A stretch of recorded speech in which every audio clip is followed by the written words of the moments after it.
Hello मेरी class 11 के दोस्तों। क्या आप चाहते हो इकोनॉमिक्स का सिलेबस आप ऐसे फटाफट फटाफट समझ जाओ?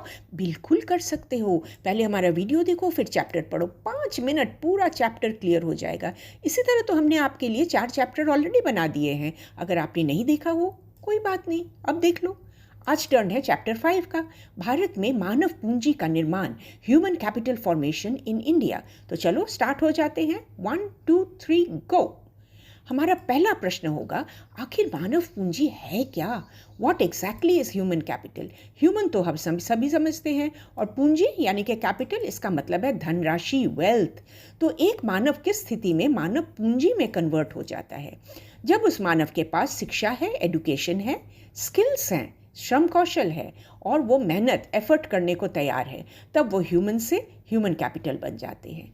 इन सब चीज़ों से एक मानव धन अर्जन करता है, they can generate wealth and they can live a good life. इनको तब हम ह्यूमन कैपिटल कहते हैं।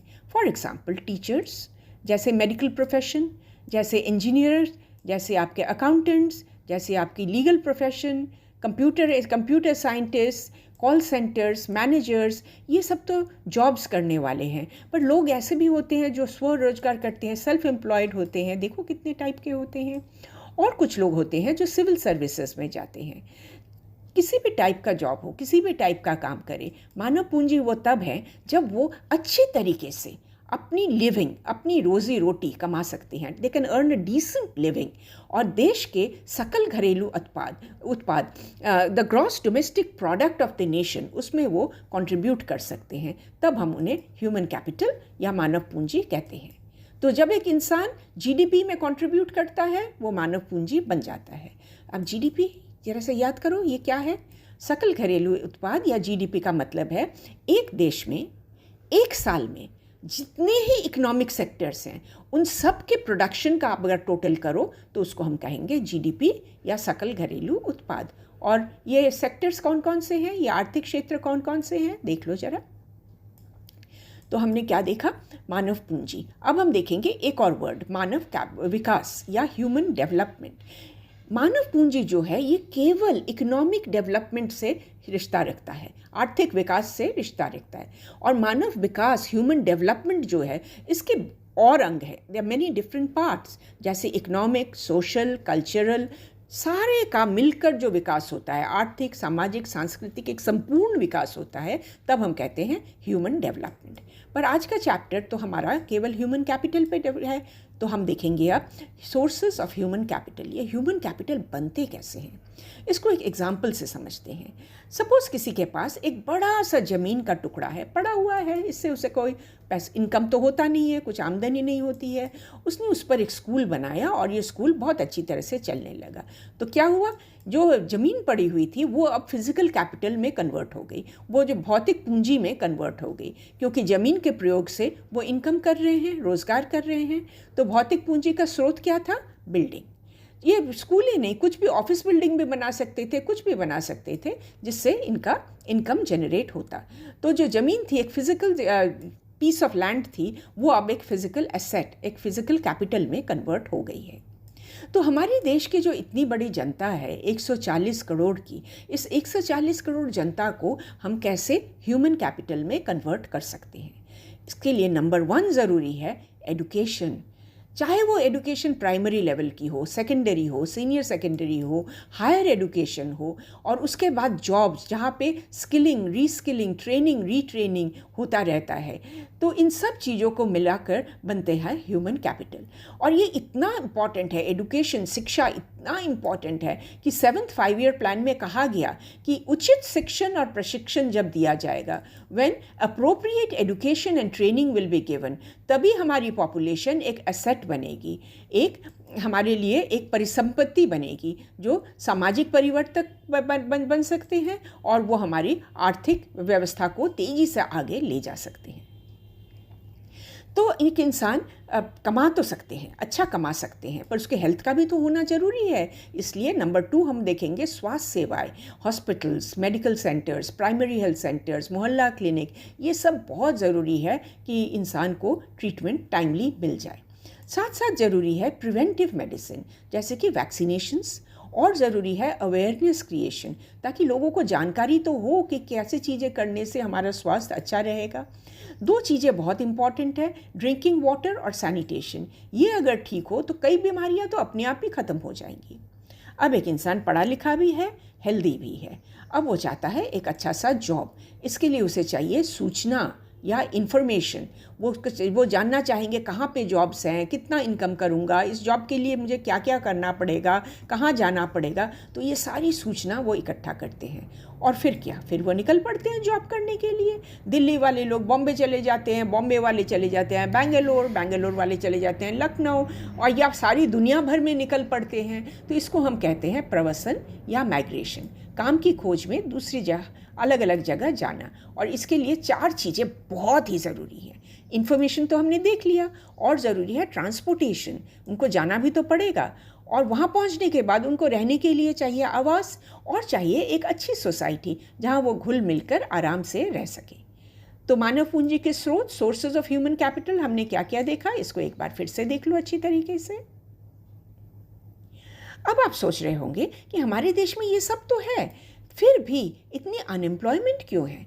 कि इसका पहला कारण तो ये है कि हमारी देश की दंदनाते हुए बढ़ती हुई जनता, अभी तो 125 करोड़ थी, फिर 130 हो गई, 140 भी हो गए, हम चाइना से भी ज़्यादा हो गए, और 150 की तरफ हम भाग रहे हैं।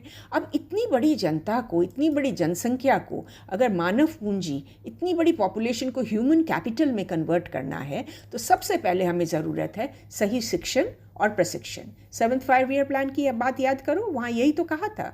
और ये इतनी ज़रूरी क्यों है?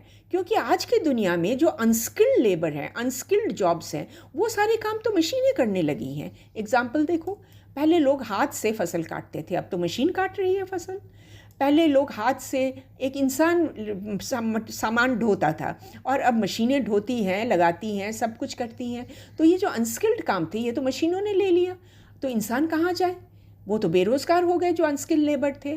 पर सब कुछ बुरा नहीं है, हमारे पास कुछ गुड न्यूज़ भी है।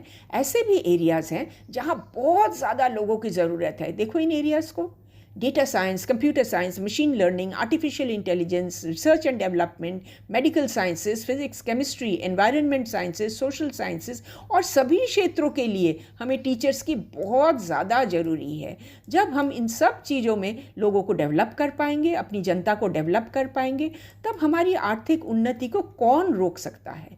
हम तो ह्यूमन बींग्स से, जब हमारी जनसंख्या ह्यूमन से ह्यूमन कैपिटल बन जाएगी, और हमारी बहुत ज़्यादा आर्थिक ग्रोथ होगी। तो इन सब एरियाज़ को एक बार फिर से देख लो, इन एरियाज़ में हमें फोकस करना है। तो आज की स्थिति क्या है?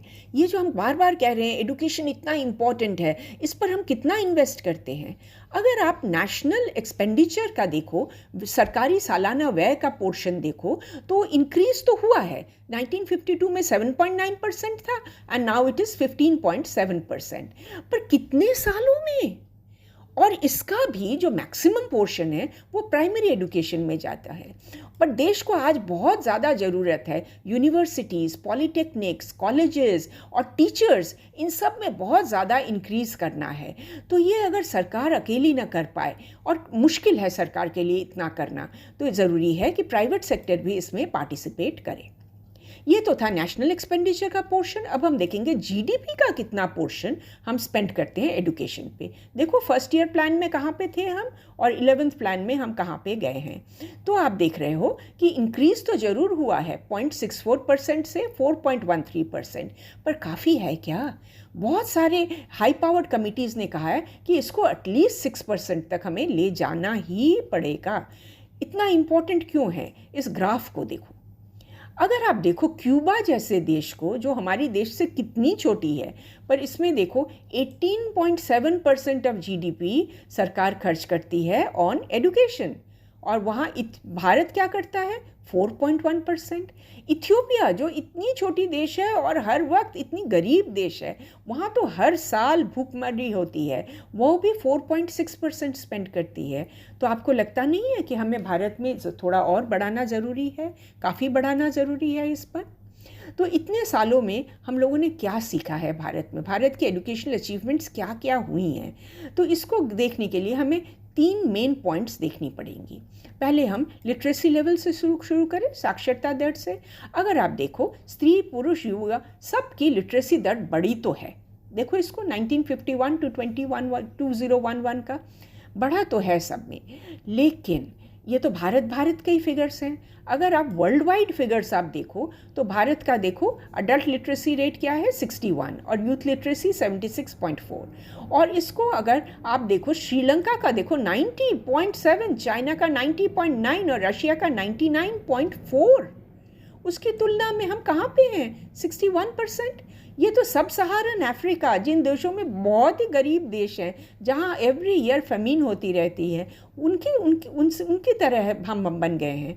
तो ज़रूरी नहीं है क्या कि हमें अपनी जो शिक्षा पद्धति है, जो शिक्षा व्यवस्था है, इसमें हमें पब्लिक इन्वेस्टमेंट, दैट इज़ सरकार का इन्वेस्टमेंट, और प्राइवेट इन्वेस्टमेंट दोनों खूब ज़्यादा बढ़ाना ज़रूरी नहीं है क्या? इस पर आप ज़रा सा सोचो तो। सेकंड हम देखेंगे कि जो पुरुष और स्त्री दोनों जो पढ़ रहे हैं, पढ़ाई लिखाई कर रहे हैं, लिटरेट बन रहे हैं, इनमें कितनी संख्या से ये बढ़ रहे हैं। तो ये जो बैंगनी लाइन है, पर्पल लाइन मेल्स का है और येलो लाइन फीमेल्स का है। इसमें अगर आप देखो 1980 में जितना गैप था और 2015 आते आते ये गैप काफ़ी कम हो चुका है। इसका मतलब हमारे देश की अधिक से अधिक लड़कियां पढ़ने लगी हैं। और ये इतना इम्पोर्टेंट क्यों है, इसके का पॉइंट्स भी देख लो। तो अगर हम इन सब चीज़ों को इम्पॉर्टेंट मानते हैं तो ये भी तो हम मानना पड़ेगा कि ये जो अभी भी 2015 तक अभी भी जो गैप्स हम देख रहे हैं, इस गैप को और भी कम करना पड़ेगा। और इसके लिए क्या ज़रूरत है कि स्त्री शिक्षा पर अधिक से अधिक जोर देना पड़ेगा। The focus has to be more and more on female education. तो चलो अब तीसरे पॉइंट पे आ जाते हैं। हमारे देश में यूनिवर्सिटीज़ तो हैं, बहुत सारी यूनिवर्सिटीज़, पॉलीटेक्निक्स, कॉलेजेस वगैरह हैं, बट मज़े की बात क्या है जानते हो? उच्च शिक्षा लेने वालों की बहुत कम लोग हैं। They are very few takers for higher education. जितने लोग secondary, primary, secondary, senior secondary करते हैं, उनकी तुलना में उच्च शिक्षा तो कुछ भी नहीं है। इस ग्राफ को आप खुद ही देख लो।